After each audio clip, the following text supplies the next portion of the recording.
Hi, my dear students. I am Sunira from Department of Physics, Government College, Madapalli. In this lecture, we will learn about waves. This is the part of second semester BSc Physics Mechanics paper of University of Calicut. In this lecture, we will learn about introduction part of this waves. As all of you know, you may see around us many types of periodic phenomena. These phenomena are periodic in space and time. These are examples for waves. For example, when you throw a stone into a pond, there are ripples in the pond. These ripples in this pond represent a type of wave. Here there is a photograph of ripples. Similarly, when you go to beach, you can see the water waves, ocean waves. That's also in that case also you can see periodic motion of water. These are examples for waves or periodic phenomena.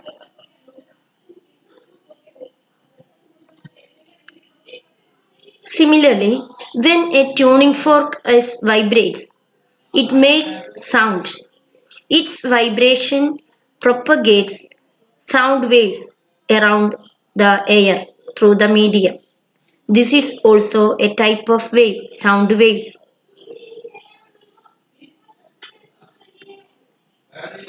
Another example of periodic phenomena is electromagnetic waves. That means visible light, in which there are sunlight, similarly sodium vapor lamp, or visible any range or wavelength of visible light. Similarly, there are X-rays, gamma rays, and microwaves. All these electromagnetic waves are another examples for periodic phenomena. So, in different branches of physics, we can see this type of periodic phenomena or waves. For example, in the case of mechanics, in mechanics, there are many types of mechanical waves. Waves in a stretched string is one of the example, and all the studies related with this. Similarly, in the case of electrodynamics, the electromagnetic waves, the discussion of electromagnetic waves. So, in that case also, you can see periodic phenomena as electromagnetic waves. When it comes in the case of optics, there are visible light. The optics is related with the studies of light. Similarly, when it comes to quantum mechanics, there are matter waves. That's also periodic nature. So there are quantum matter waves in quantum mechanics. When it comes to the case of oceanography deals with many periodic phenomena in ocean. There are ocean waves also. So these are another example. Another branch is meteorology. In the case of meteorology, there are many types of wind.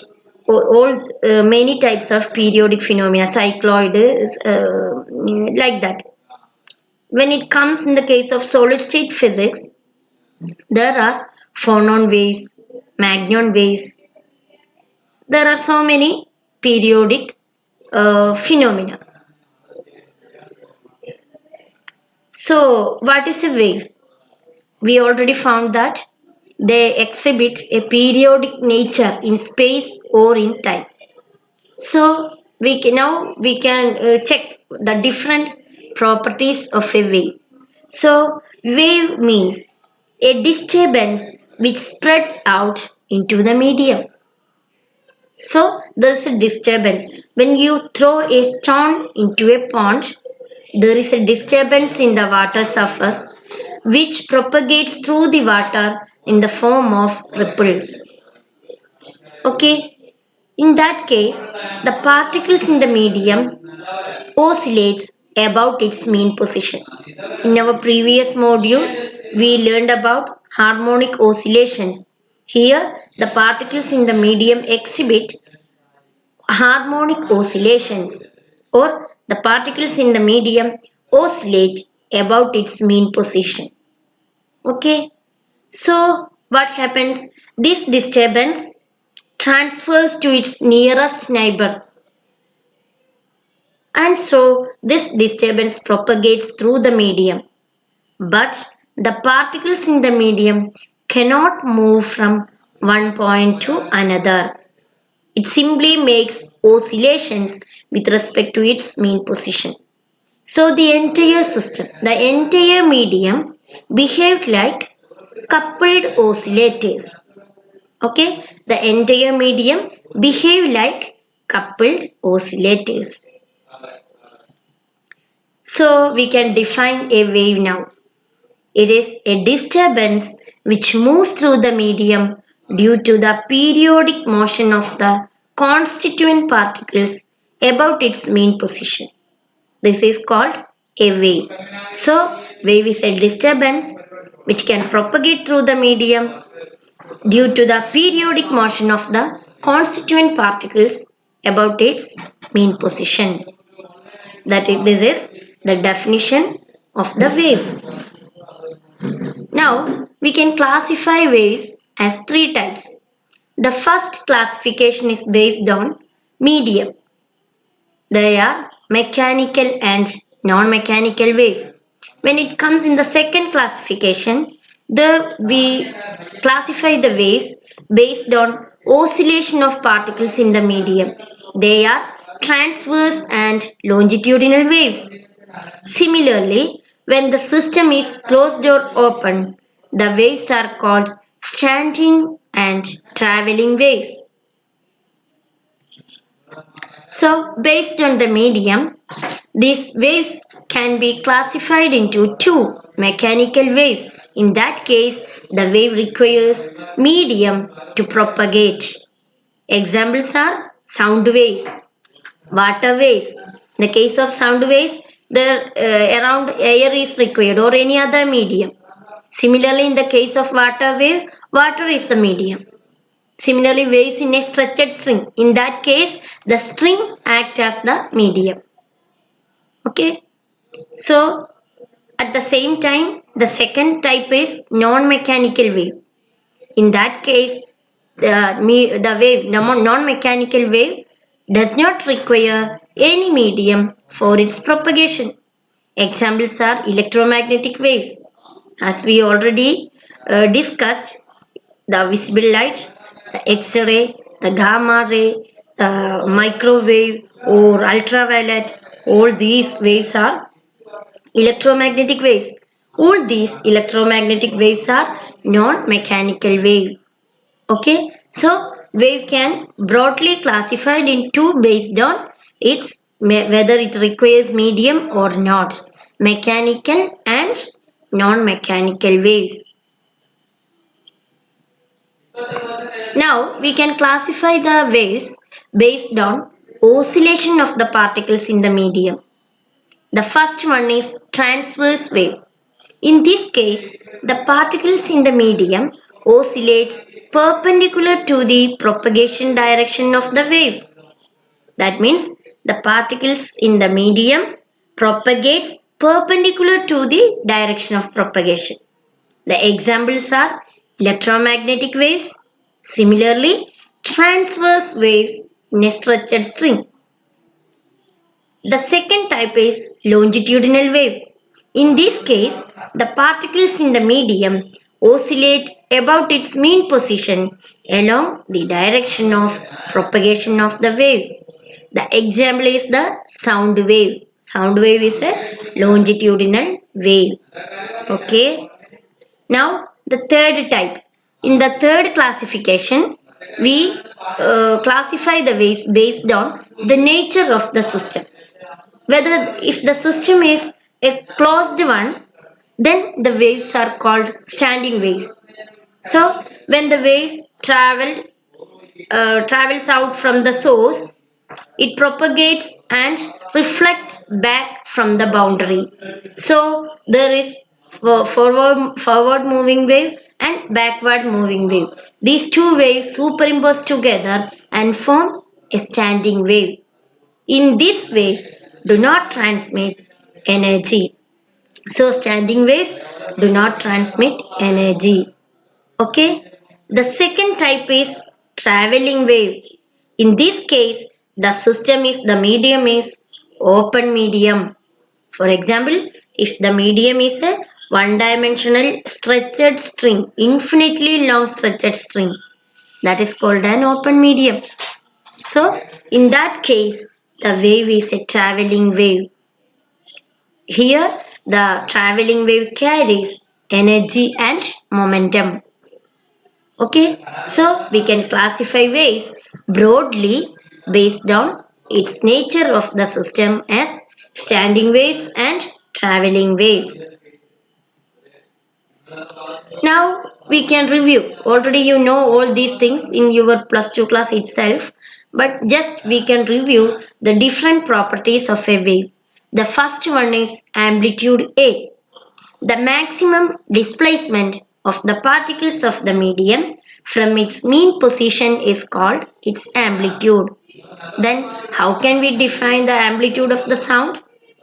The amplitude of the sound wave is the maximum pressure difference in pressure from its mean pressure level. Okay. Similarly, the second property is wavelength or lambda. It is the distance between two consecutive troughs or crests. Okay. So this wavelength, in the case of sound waves, this is the distance between two consecutive compressions or rarefactions. Okay. The next property is frequency. The number of waves crossing a point per second is called frequency of the wave. So it is measured in hertz or 1 by second.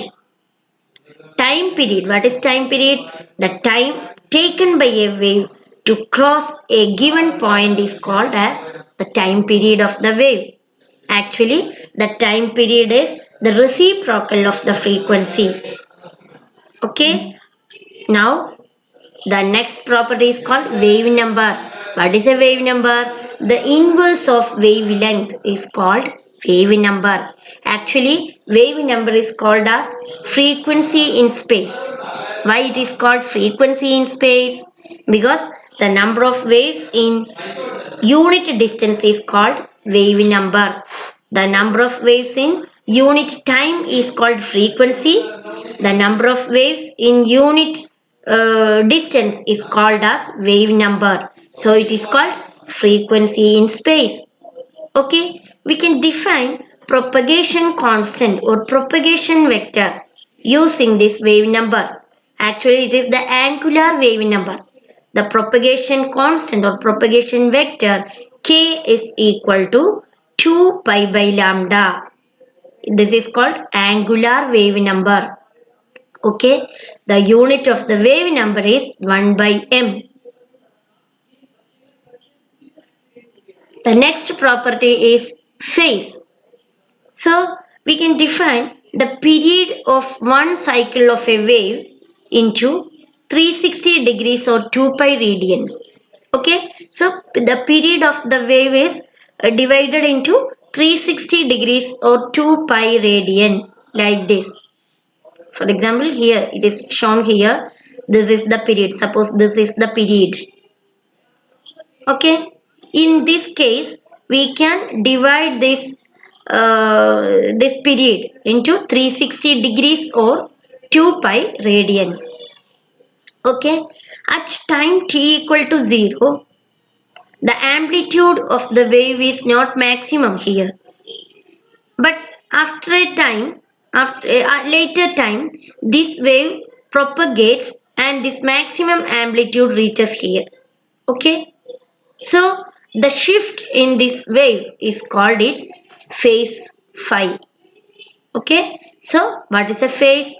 The phase is the shift of the wave from having the maximum level at time t equal to 0.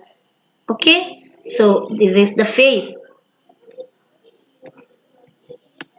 Now we can think about amplitude relations. We already learned about amplitude. The amplitude of the motion gets smaller as the wave spreads out from the source in all directions. How it happens? For example, consider a point source. From that point source, the waves spreads out in all directions. So we can assume a spherical wavefront, a spherical wave which spreads out from the source.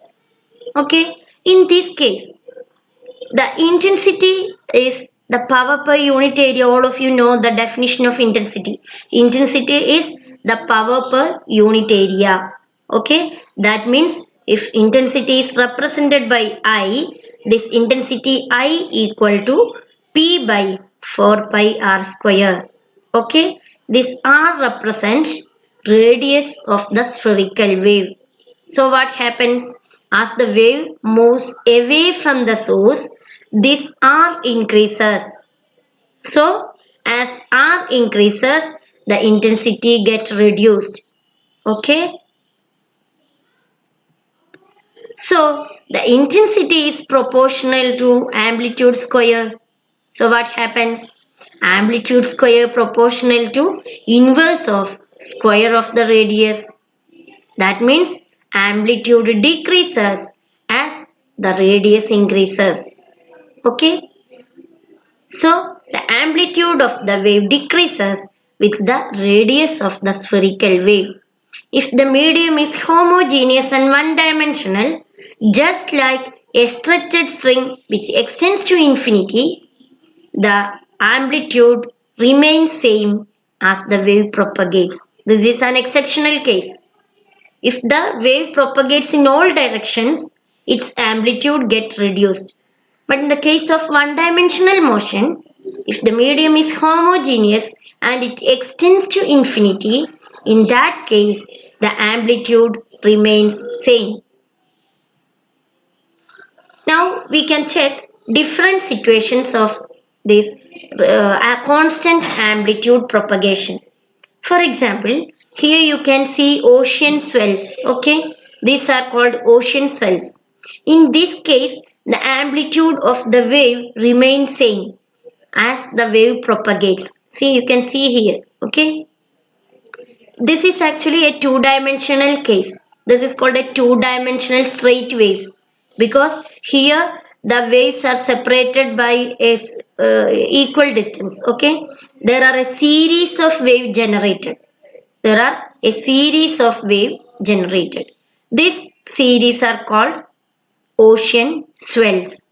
Okay, ocean swells are another example, two-dimensional example for constant amplitude propagation. In this case also there is no variation in the amplitude of the wave. Okay, now we can check another example, another three-dimensional example. In this case, the amplitude, for example, the plane wave, radio waves from distant galaxies or distant stars, when it reaches the here for from far distance, its wavefront is just like a plane wavefront. In that case also, the amplitude remains constant. Now we can think about phase relations.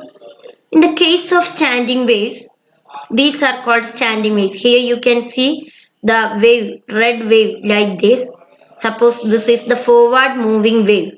When it reflects from this boundary, there is a backward moving wave like this.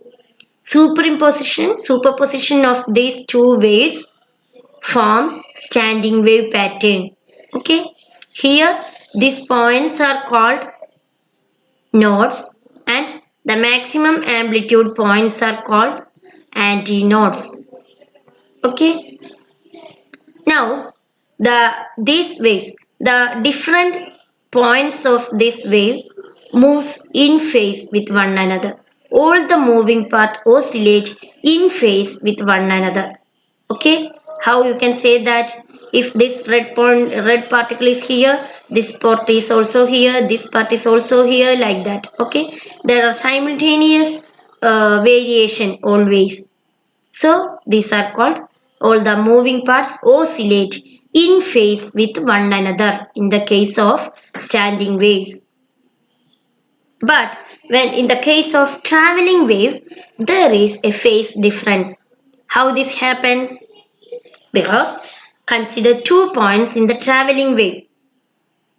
For example, a point B, consider a point B, this point is far from the driving force and this point is far from the point A. So what happened? The point B goes through the same motion as A before but a later time. That means the particle propagates, as the particle propagates from the source to the point B, it already, the point B undergoes a type of motion. The same motion happens when this disturbance is at A. This happens at a later time. Okay, so there is a time lag between these 2 points, these two similar type of motioning points of similar motion. Okay, these points A and B. Okay, so there is a phase difference between these 2 points. Thus, B has a phase constant which differs from A by an amount equal to the frequency times the time delay, the time required to travel from A to B. Okay, so we can conclude now our lecture here. This is an introductory part in which we define a wave and classify them based on different characteristics and discussed different properties of the waves and its amplitude relations and phase relations. Okay, hope that you can understand well all these things. Go through this very well and happy learning. Thank you.